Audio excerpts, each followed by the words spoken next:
Welcome back to another episode of Dentistry's Growing with Grace podcast. Join Grace and her guest of the week as they discuss lessons learned in the industry and explore unique insights into ethical growth. Hello, and welcome back to Dentistry's Growing with Grace. I am so excited to have this guest with me today, Dr. Diana Pelzer. Dr. Diana, thank you for being here. Thanks, Grace. So before our recording, we were chatting a little bit about when you started the practice, and basically when you gave me the date of your startup, my jaw kind of dropped. So I want to ask you a little bit. I want to hear about that. For our listening audience, Dr. Pelzer opened her doors in June 2020. So what was that like? It was a rough ride. I was an associate in another practice in town. And so I was a pediatric dentist before I was a business owner. And after, resigning from there and figuring out what I wanted next, I had a couple years to build my practice and think about it. And so this is really long-term project. And so when I was putting all the pieces into place, the opening date was June 1st, 2020. And I didn't know at that time when I heard about that, what the world would be like. But luckily I opened pretty much on time with a great team. So worked out pretty well. Wow. So you already had it in motion before the shutdown happened, and the wheels were turning, and it sounds like they just kept turning for you with the build out and everything. Right. Yeah, it was too late to turn back, which is, I think, true for a startup at any point. But it was an exciting time to start. And luckily in my state, when I was opening my practice, everyone else was reopening basically. So there was some built up demand, and I already had a lot of former families, patients and their families looking for me anyway. So I kind of hit the ground running. That's awesome. So it kind of worked out for you a little bit, it sounds like. Why at this point in your career, why going into June 2020, whether it was February or March, did you decide that, you know what, I think I'm going to do this. I think I'm going to start up and have my own thing. What was that moment that had you go, okay, yes, I need to do this. And yes, it's time. Mm-hmm. That was a really tough decision for me. I'm not going to lie. I was not dying to be a business owner or an entrepreneur or an office manager. I did not have a fire burning deep within me for any of those things. But I knew that my next opportunity, after considering really all the other options, associateships, buying someone out, driving 45 minutes or an hour or something to another office. And I did public health for a while. I thought about everything else. And when it came down to it, I just knew I had to go for it. I really wanted to make an office and a practice and a life and make it how I really wanted it to be. And once I allowed myself to really think about it and dream about it, it was really fun to put all the pieces together. And really, I had great support too from my husband and my family. And I just was like, you know what, let's do it. I like that you said, and you had time to dream about it, because once you get into that creative part of it as to, what's our name going to be, and mm-hmm. what do we want patients to know about us, prospective patients, and even just the community, and what do we want to do differently? What's our reason for being here? And what's that thing that our patients are going to remember us for? That, for me anyways, as a marketing and branding nerd, that's my favorite part, is the dreaming phase. That's actually like why I do what I do, is I love that creative stage of building. What is your thing? What is that thing that your unique selling proposition in marketing nerd terms, but what's that thing that you're really leading with in your messages to the community? I think it's really encapsulated by the care that we provide for our patients, but it starts with the name. And my office is called the Nest Pediatric Dentistry. And I thought really long and hard about that name because a lot of I opened it during a pandemic in a very competitive area. So I knew that I had to step up and really stand out. And when I chose that name, it took me a long time because I wanted it to fit, really. I wanted it to share with our patients and their families what we do and how we care for our patients before they even set their foot in the door. And so the colors that I've chosen and the name, the building is modern and unique and really cool. It's great for little kids and for older kids too. And I find that a lot of the families that come, they're really appreciative of all of those details. And I think choosing each little piece and when you feel it and you know it, our raving fans are sending us all the patients because they like how we take care of their kids. And I think, like I said, the name was really the starting off point.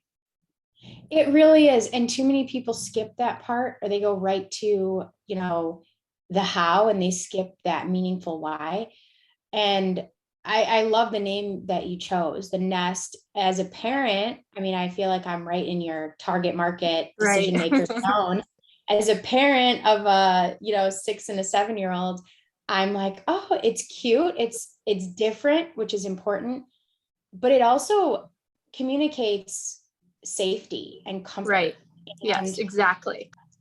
And this is your little home. This is where you come to be taken care of. This is your safe place, and we're a part of your family. And you get all of that without saying it literally. And that's what happens when you have great branding. That's how you know that it's great, that it communicates it without necessarily saying it. So great job on that. Thank Wonderful. You. That means a lot. Thank you so Wonderful much. branding. Yeah. Thank you. Let's see. So when you open the doors, you had a unique timing for opening your doors. Was it harder to gain traction in terms of new patients and letting people know that you were there than maybe you originally thought it would be? I didn't know what to expect, just in general. And then also during that super weird time, I had, in the 6 months leading up to my opening, started my website and started collecting requests for appointments. So I had a full list of, I think it was like 150 patients probably to call when we were ready to go. And I think that having that list was really helpful because we could just go and fill the schedule. So I think that was really helpful. Lots of people, like I mentioned, were reaching out because they had already been patients of mine. So they were looking for me already, which is the best compliment. And, with the shutdown too of other offices, there was this built up demand a bit.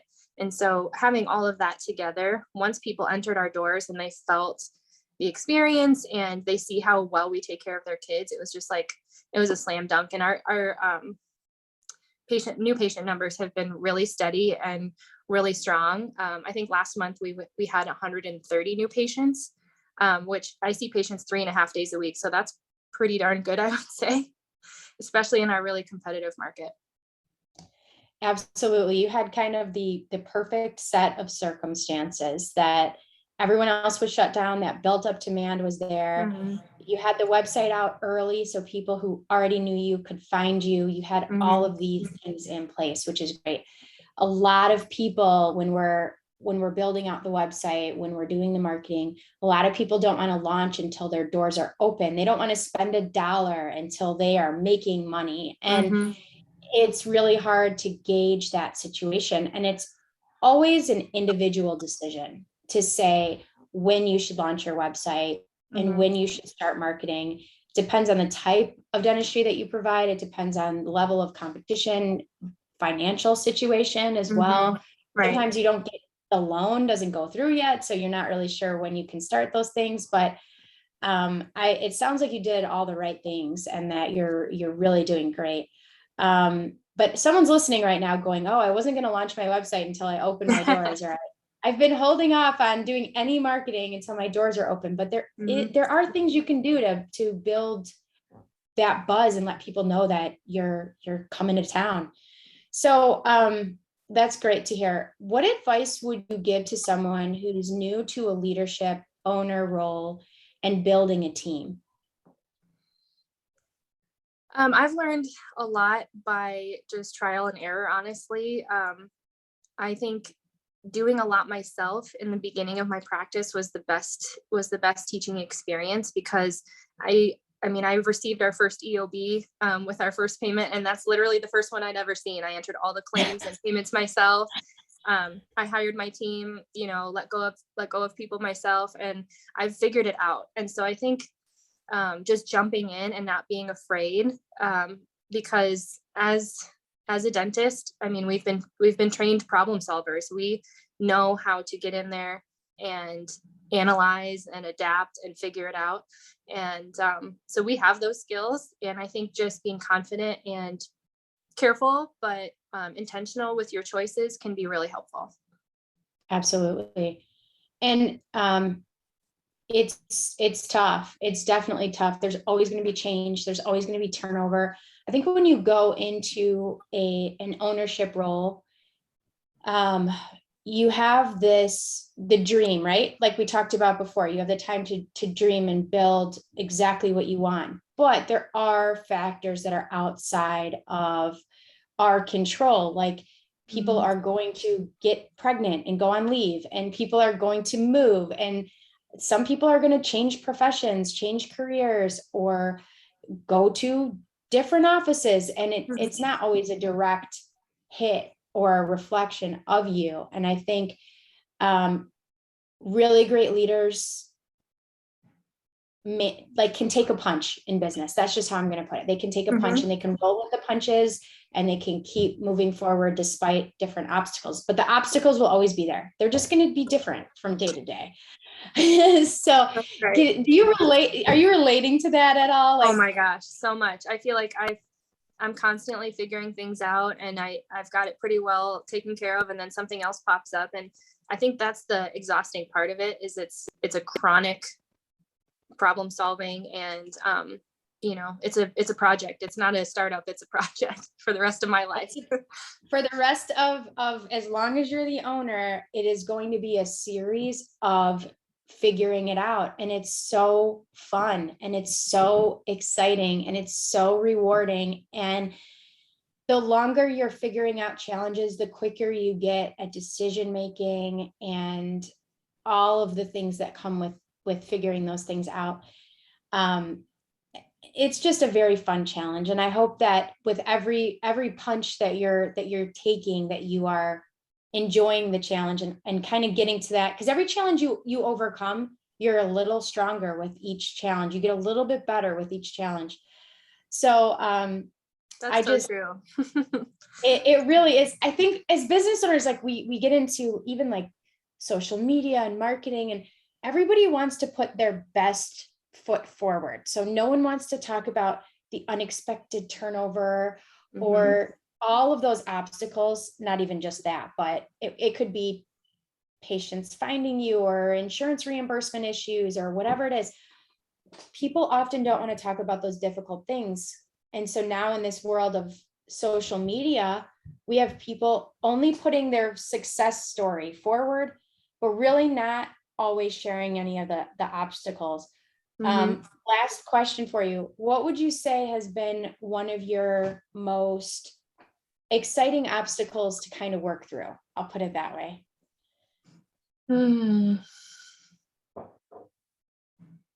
I think maybe just time. Just the day-to-day stuff that is hard and fun and crazy. And I look back now, not even being a year and a half after opening our doors, and I just look back and I think, oh my gosh, how far we have come. And I'm really proud of all the things that, that we've done. And I've put in so much hard work, and my office and my team and my, our patients there, the whole experience is a reflection of me. And now that I can see it and how it's functioning, I'm really very proud of it. I love to hear that. And for anyone listening or watching, if you are in this state and you're growing, if you're a business owner, you're growing through these obstacles, take that time. This is great advice. Take that time to look back at how far you've come, because it reinforces the fact that you will get through whatever that next obstacle is, just like you got through the last ones. So excellent share. Thank you so much for being here with me today. And to our audience, thank you for following along and hearing our different stories and journeys. As you know, I like to share different perspectives in dentistry all the time. So join our Facebook group, Dentistry is Growing with Grace. Follow along on our podcast, same title, same name. And if you ever have questions or a need to help grow your practice, you could reach me at grace@identitydental.com. Thank you so much. And Dr. Pelzer, thank you so much for being here today. Thank you.